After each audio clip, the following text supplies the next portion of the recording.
बिस्मिल्लाहिर्रहमानिर्रहीम अस्सलाम वालेकुम वरहमतुल्लाहि वबरकातुहू। Welcome back to my YouTube channel Nazmography and welcome करता हूँ इस नए वीडियो के ऊपर आप सभी को। एंड आज के वीडियो में हम मुकम्मल डिटेल में बात कर लेंगे कि HEC need based scholarship program 2025 इस वक्त ओपन हो चुकी है और जो पूरा वीडियो जो है इसके ऊपर होने वाली है, वीडियो को आपने एंड तक देखना है और ताकि कोई चीज़ आपसे मिस ना हो सके। इस वीडियो में हम मुकम्मल डिटेल में इसके हवाले से बात करेंगे, इसकी एलिजिबिलिटी क्राइटेरिया क्या है और कौन कौन लोग इसके लिए अप्लाई कर सकते हैं और डेडलाइन के हवाले से आपको आगाह किया जाएगा। एंड एप्लीकेशन का जो पूरा प्रोसेस है आपको समझाने की मैं पूरा कोशिश करूंगा। और वीडियो में आगे बढ़ने से पहले मैं चैनल के हवाले से आपको एक बार बता दूं ज़रूर, इस चैनल के ऊपर में डेली जॉब अपडेट होते हैं, स्कॉलरशिप्स, इंटर्नशिप्स, एक्सचेंज प्रोग्राम और इसके साथ साथ करंट अफेयर और इंटरनेशनल अफेयर को भी टच करने की कोशिश कर लेता हूँ। अगर आप इस सारी चीज़ों में इंटरेस्टेड है तो आप चैनल को भी सब्सक्राइब कर सकते हैं, आगे अपने दोस्तों के साथ ये ज़रूर आप शेयर कर सकते हैं। वापस आते हैं अपने टॉपिक के ऊपर। आज का हमारा टॉपिक है बड़ा interesting, related to HEC need based scholarship program, यानी हायर एजुकेशन कमीशन की तरफ से जो स्कॉलरशिप रिसेंटली अनाउंस की गई है और फॉर अंडर ग्रेजुएट स्टूडेंट्स जो ऑलरेडी यूनिवर्सिटी के अंदर इनरोल्ड है, उन लोगों के लिए, उन स्टूडेंट्स के लिए जो अक्सर मेरे स्टूडेंट्स पूछते रहते हैं कि स्कॉलरशिप ऐसी स्कॉलरशिप हो जो यूनिवर्सिटी के अंदर ऑलरेडी इनरोल्ड है। ये स्कॉलरशिप उन स्टूडेंट्स के लिए है जो कि ऑलरेडी यूनिवर्सिटी के अंदर इनरोल्ड है, वो स्टूडेंट इस स्कॉलरशिप के लिए अप्लाई कर सकते हैं। उसके कुछ टर्म एंड कंडीशंस है और मतलब उसको आप वीडियो को देखेंगे और समझेंगे, इसके बाद आपको समझ में आ जाएगा चाहे आप एलिजिबल है या उसके लिए अप्लाई कर सकते हैं या नहीं कर सकते हैं। सबसे पहले हम बात कर लेंगे कि what is HEC need based scholarship. ये जो एचएससी नीट बेस्ड स्कॉलरशिप जो है, मतलब हायर एजुकेशन कमीशन की तरफ से अनाउंस किया गया है, जो ऐसे स्टूडेंट्स के लिए है जो डिजर्विंग हो और टैलेंटेड हो, उनके अंदर कोई टैलेंट होना, काबिल होना ये ज़रूर हो और उसके साथ साथ डिज़र्विंग होना ज़रूरी है, नीडी होना ज़रूरी है उस स्कॉलरशिप के लिए अप्लाई कर देने के लिए।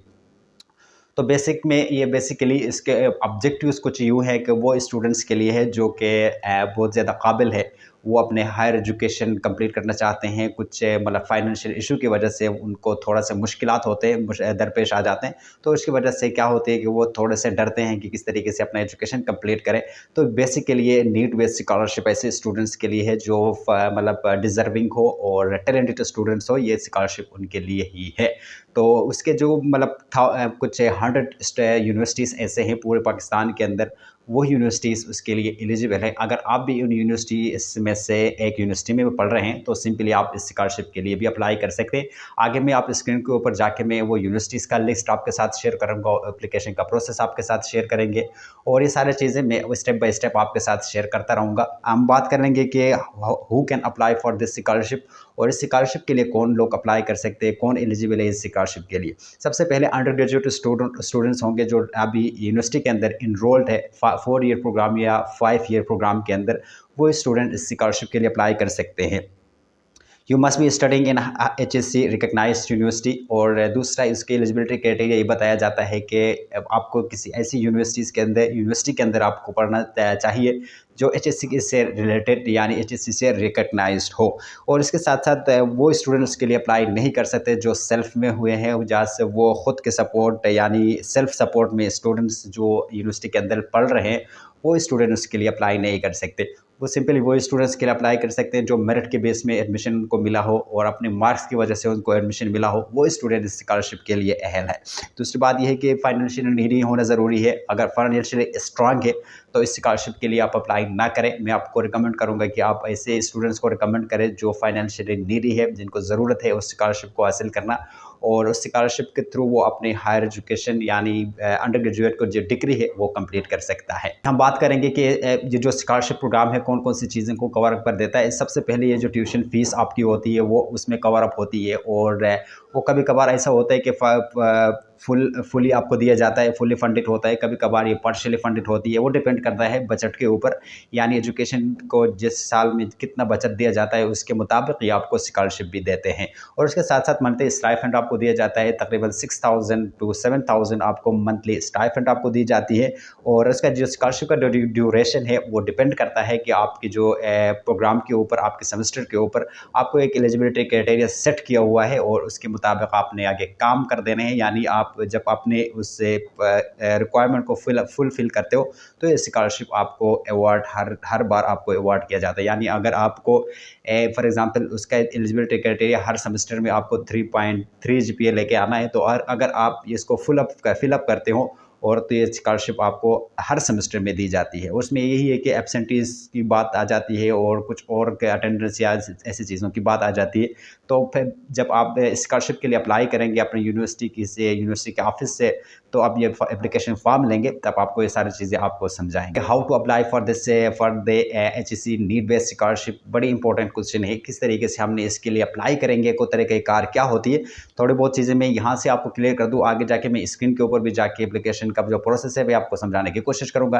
यहाँ से सिंपली आप क्या कर रहे हैं, नंबर 1 में आप ये करेंगे कि अपनी यूनिवर्सिटी के अंदर जो स्कॉलरशिप का एक मतलब एडमिशन ऑफिस से सिंपली आप इसका पूछ सकते हैं। यूनिवर्सिटी के अंदर आपको इसके मतलब स्कॉलरशिप का जो एप्लीकेशन है वो उधर से भी आपको मिल सकता है। आप उसको ऑनलाइन भी उसको डाउनलोड भी कर सकते हो। और ये ज़रूरी यही है कि आपका यूनिवर्सिटी जो है HEC से रिकॉग्नाइज्ड होना ज़रूरी है। और ये स्कॉलरशिप प्रोग्राम जो है उन यूनिवर्सिटीज़ के लिए जो कि पब्लिक यूनिवर्सिटीज़ होनी चाहिए, न कि प्राइवेट यूनिवर्सिटीज़।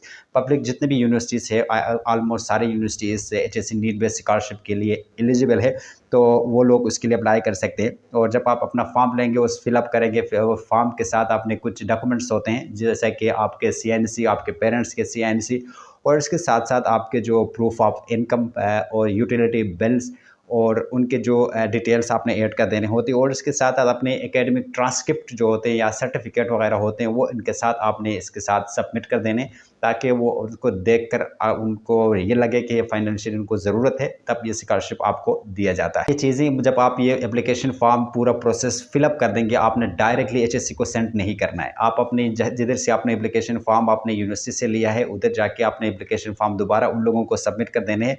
उनको बोला जाता है कि इंस्टीट्यूशनल स्कॉलरशिप अवार्ड कमेटी, वो लोग इन चीज़ों को देखते हैं, आपके एप्लीकेशन प्रोसेस को पूरी चीज़ों को एनालिसिस कर देते हैं। इसके बाद आपको आगे HEC के लिए वो क्या कर देते हैं, शॉर्टलिस्ट कर देते हैं। आगे HEC आपको स्कॉलरशिप देता है ताकि आपकी आगे की जो एजुकेशनल सफ़र है, एजुकेशनल जर्नी है, वो आगे कैरी रहे। तो ये सारी चीज़ें मतलब आपने डायरेक्टली HEC को नहीं भेजना है। आप अपने जिधर से आपने एप्लीकेशन फॉर्म लिया है उधर से आपने वापस ये डॉक्यूमेंट सबमिट आप उधर ही जमा कर देंगे। अभी हम बात करेंगे, अब स्क्रीन के ऊपर जाके ये सारी चीज़ें मैं आपको समझाने की कोशिश करूँगा कि किस तरीके से आपने जो एप्लीकेशन का फॉर्म जो है आपको डाउनलोड कर देना है, और कौन कौन सी यूनिवर्सिटीज़ जो है उनके लिए वो जो स्कॉलरशिप के लिए अप्लाई कर सकते हैं। एलिजिबिलिटी क्राइटेरिया के कुछ क्वेश्चन है वो भी मैं आपके साथ शेयर करूंगा। आइए मेरे साथ स्क्रीन के ऊपर। जी, ये उनका एप्लीकेशन फॉर्म है जो HEC नीड बेस्ड स्कॉलरशिप, इसका जो एप्लीकेशन फॉर्म है ये आपके सामने ओपन है। इसको आपने इस तरीके से देख लेनी है और बताया गया है कि उस कुछ का इंस्ट्रक्शन लिखा हुआ है, जो टिक लगाए गए हैं उनको आपने अच्छी तरह से पढ़ना है, समझना है, फिर आगे ऐड कर देनी है। ठीक है, fill the form using black ball point and pen, write in capital letters. और ये सारी चीज़ें आपने क्या कर देनी है, कैपिटल लेटर में लिखना है और ब्लैक बॉल पॉइंट का आपने यूज़ करना है। सिंपली बताने की कोशिश कर रहा है कि आप इसको डाउनलोड करेंगे, फिर इसके बाद आप इसको फिल करेंगे। कुछ चीज़ें आपको नहीं आती है, उसमें इंक्लूड नहीं है, उसको ना लिखेंगे। बाकी आपके सामने लिखा हुआ है उसको, फिर भी आपको किसी चीज़ का समझ नहीं आता तो सिंपली आप कमेंट करके भी पूछ सकते हैं और ईमेल करके भी पूछ सकते हैं। इंशाल्लाह तो आपको पूरी तरह से गाइड किया जाएगा। बाकी सिंपल प्रोसेस है और इसको आप ऐड करते जाएंगे। लेकिन मैं एप्लीकेशन को ये जो सेक्शंस ABCD एक सेक्शन जो है उसको उतने तक आपने इसको कंप्लीट कर देने हैं। ठीक है, और ये जो उधर से आपके एप्लीकेशन का फॉर्म जो स्टार्ट होती है, name of the university, degree title, आपका जो डिग्री है वो आप ऐड कर देंगे, एप्लीकेंट नेम्स, ये सारे चीज़ें, पर्सनल इंफॉर्मेशन जितने भी है वो आप ऐड कर देंगे और अपनी इनकम के हवाले से ऐड कर देंगे, होम इनकम के बारे में ऐड कर देंगे, फैमिली मेम्बर्स के हवाले से।